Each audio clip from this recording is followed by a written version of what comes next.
Hello, Catherine here. Learned Optimism, How to Change Your Mind and Your Life by Martin Seligman. Do you want a happier life? Do you want to live a happier life? Does being optimistic actually make a difference? I refer to Dr. Martin Seligman as Dr. Happiness. He's an expert on how one can live a happy and fulfilled life. Dr. Martin Seligman talks about the power of being an optimist and gives a load of scientific reasons as to why you should be living an optimistic life. Here are a few good reasons for being an optimist. Optimists lead better lives. Optimists live longer. Optimists are healthier. Optimists do better at work and school. Optimists have fewer depressions, and optimists have more friends and better social lives. There is hope for you if you have a pessimistic view of life, as Dr. Seligman in his book teaches you how to be an optimist.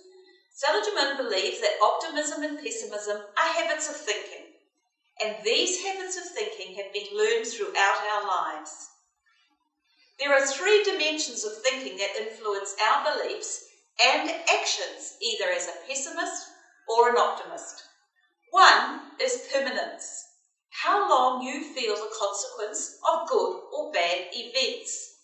Pessimists will see these events as a fluke, whereas an optimist sees the consequences of these events as long-lasting. Two, pervasiveness, the extent to which the good and bad events impact on areas of your life.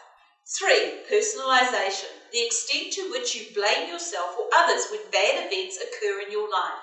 Seligman introduces the ABC model to explain how the way we think influences our lives.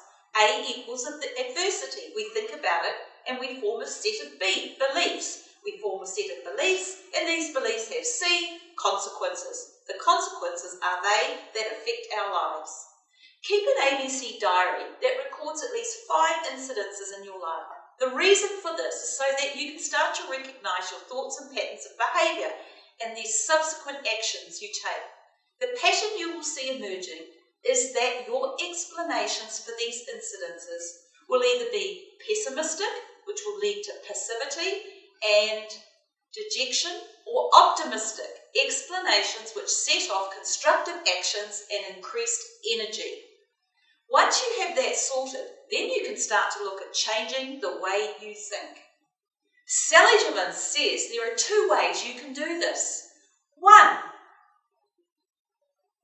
Distraction. Simple. Just think of something else. When a negative thought or worry enters your mind, he suggests the thought-stopping technique as being a good way to distract your thinking. Do anything to stop you thinking. Bang the table when you have a negative thought. 2. Disputation. Oh, I love this one.